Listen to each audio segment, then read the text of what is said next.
I'm going to do 20. Hi everybody, I'm going to do chapter 28.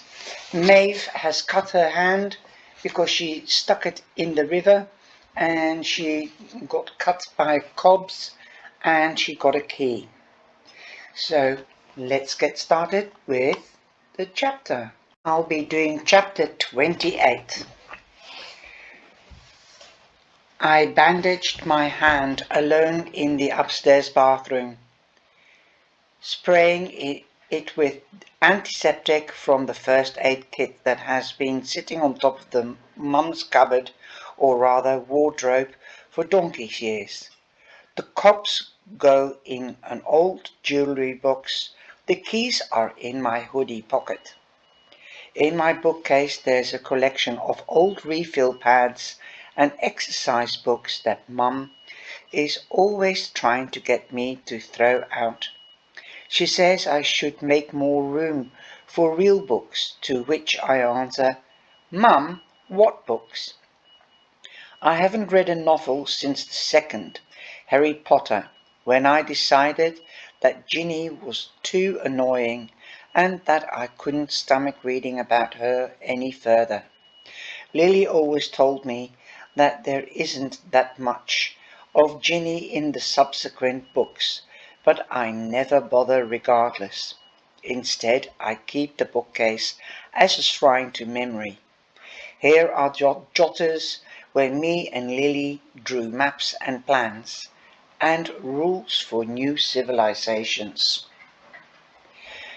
There are worlds within worlds in here, false fantasy universes, and reflected when whatever phase we were going through. I flicked through one pad from the year we both turned 11. It was a design for a water world, a dirty, scuzzy sort of landscape where everything is pond scum and emerald green with algae.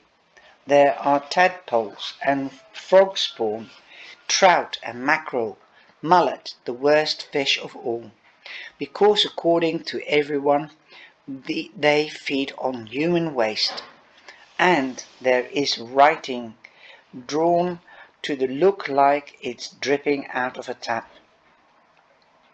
Lily has written one sentence, nobody swims, nobody drowns. I don't know what it means, I still don't, but the drawings of frog spawn make my teeth clench. I stare at the cuts of my hand. Did Lily send me a cog and keys? That's what she's thinking. Or is she attacking me with them? The cut on my hand begins at the base of my ring finger, where the skin goes soft and padded like a snake's belly. It jags across one of my palm lines, my life or my wisdom. I don't know which. Flexing my fingers back and forth, I can feel the skin stretching and peeling, stinging painfully. A giant, bloody sign from Lily. A big suck on this, Maeve. Painful as it is, this is better, somehow, better to be in some kind of dialogue with Lily than to have nothing at all. At 9 the power goes out. Each of us are in our bedrooms. We mosey out onto the landing to see what's happened. Dad stands on a chair with a flashlight to flick the fuse button, but it doesn't work. It's all over Twitter, Jo says, her face illuminated by the phone in the darkness. The whole Kilbeck area is blacked out. Some trees fell on the power lines or something. Why? I say, my voice high. There hasn't been a storm or anything. It's just snow. Snow falls on trees. Trees get heavy. Trees fall over, answers Jo in a sarky way. I still haven't forgiven you for being a bitch to me earlier. Voice. Duh.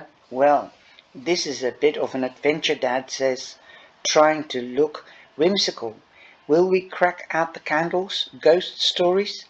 The rads, which are radiators, have gone out, Mum says, putting her hand on the rapidly cooling radiator behind her.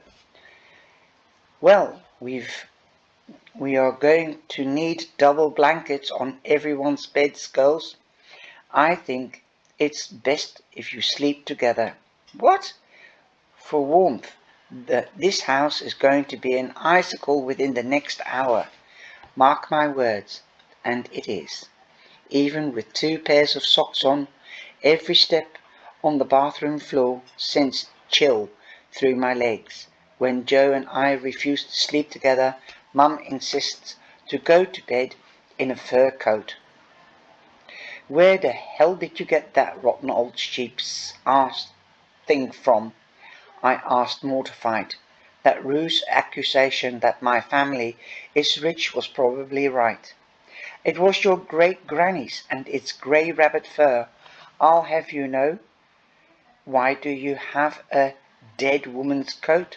A dead woman's immoral coat.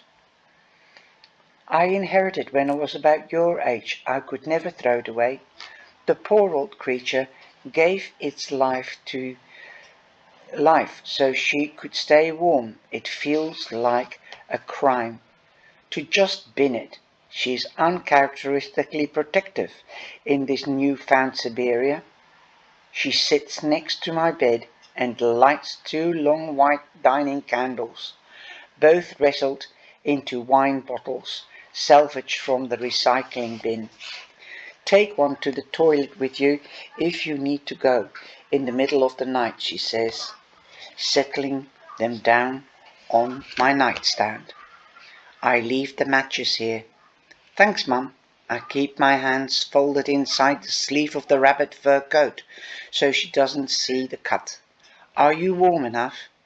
As warm as I am going to be. It's funny, old time, she says, and I try not to reply by saying that it's funny. Her sitting on my bed like this in the first place. She had just earned her PhD when she found out she was pregnant with me, and according to Abby, she had a full-on freak out that she would never get to use it.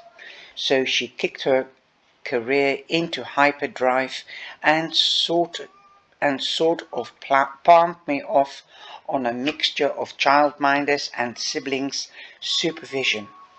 You are an easy baby, she says softly and fondly, like you would know. Abby sometimes retorts, but I must look uncomfortable or like I want her to leave because she glances at me in a sort of sadly and sighs. I know it's been hard for you lately, old beast, she says. Lily going missing, and Joe says you have a boyfriend now too. Oh God, no, no, no, no, don't worry. I won't make you tell me anything unless you want to, of course. But then again, why would you want to? Her eyes are suddenly glass in low flickering candle light. I don't say anything. You know, when I first started a family, I never felt like I had a choice. It was either work or kids, so I chose kids. But then, when I went back to school, everything seemed so hopeful, like I could do anything. Sometimes I wonder if I fooled myself into thinking I could do both, and that maybe I let you down in the process. But I never minded. I was free to do whatever I wanted with Lily. You shouldn't feel guilty. I know, she smiles weakly. I know. But sometimes I regret not being around a bit more for you in particular. But still, you can't regret your own life, can you? I don't know what is suddenly compelling her to be so open with me. These are not conversations we normally have. Eskimos might have 50 different words for snow. We have 0 words for expressing how we feel about each other. They always say you should have no regrets, I say weakly. That thing the French say, je ne regrette rien, she says softly. I regret nothing. It's a stupid saying. Is it? Well, treat people badly sometimes, and if you are an even remotely empathic or flawed person, you should feel regrets. The important thing is to learn from it and go on to treat people better. I curl an even tighter fist into my bandaged hand. What if the thing you did is too bad? I asked. What if the person never forgives you? Mum looks at me very steadily. Sometimes it isn't about getting people to forgive you, she says simply. Sometimes you have to do the best with whatever they are prepared to let you have. And under the blanket, in my good hand, I hold the little brass river key as hard as I can.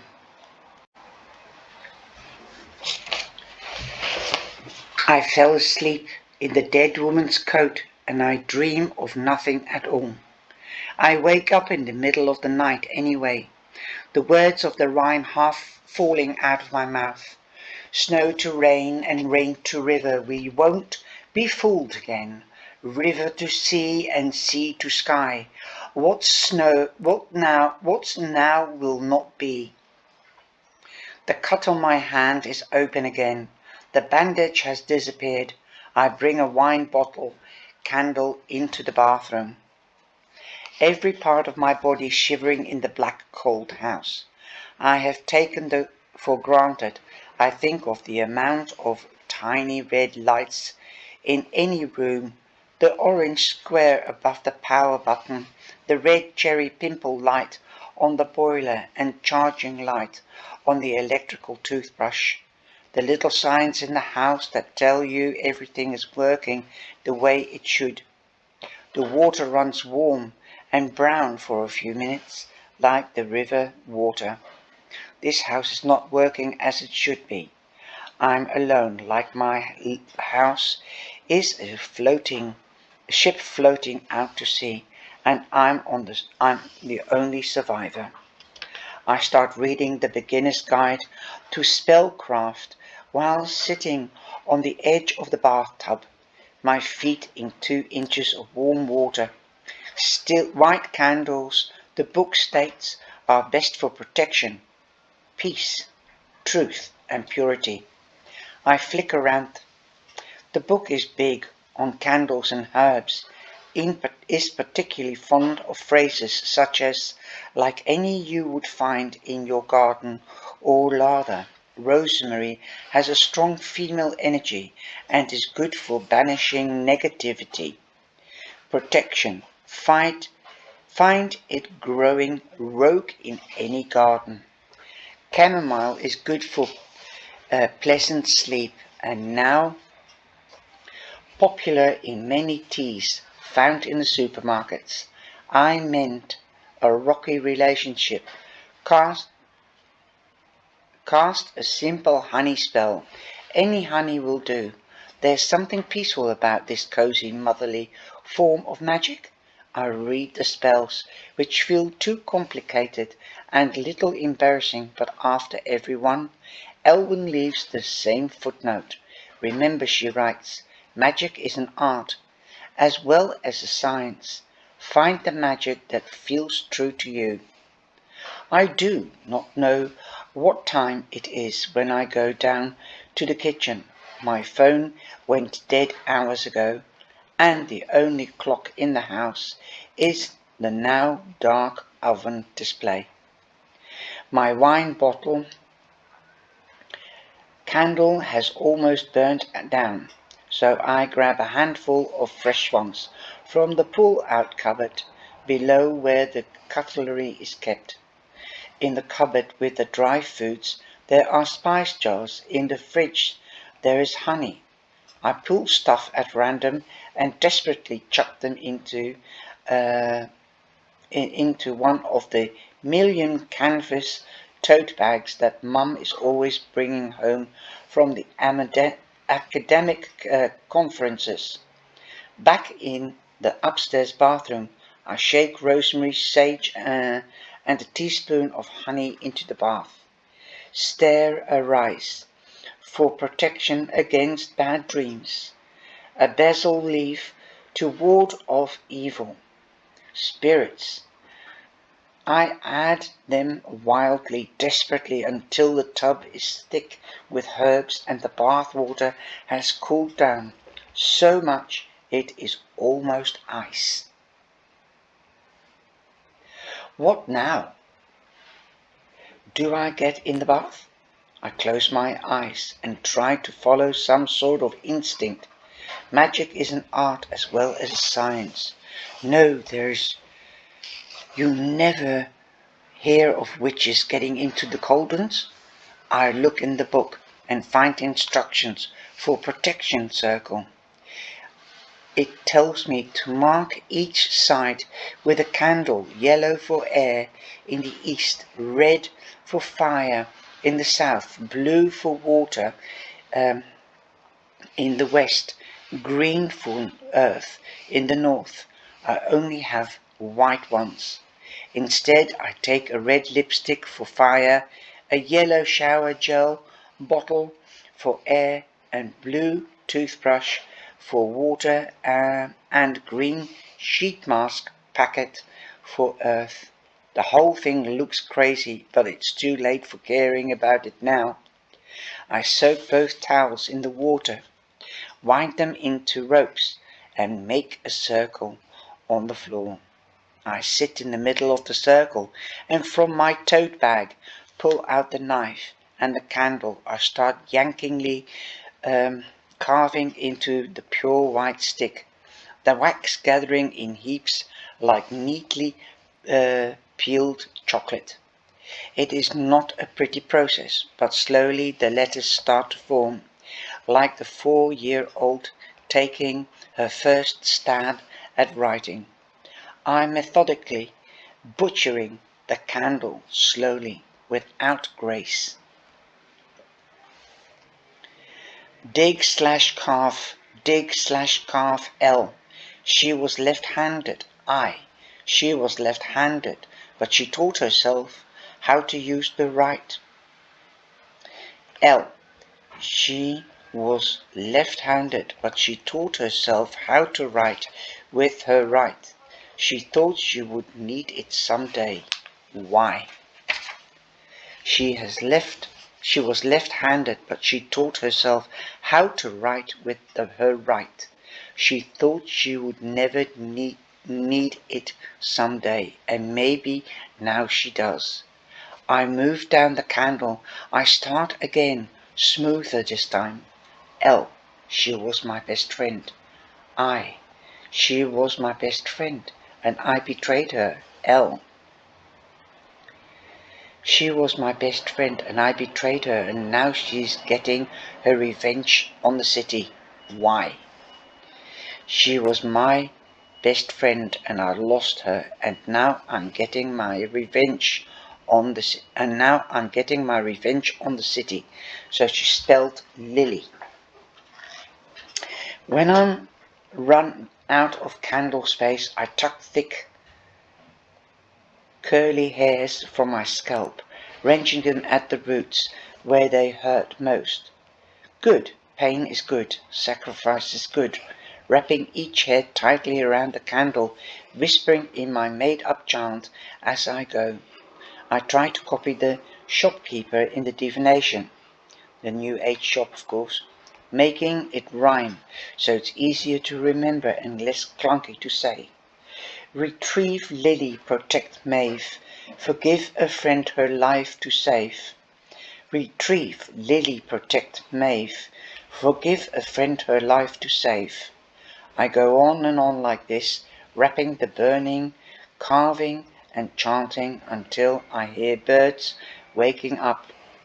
The words start feeling like wool in my mouth, and after a while I lose sense of what they even mean.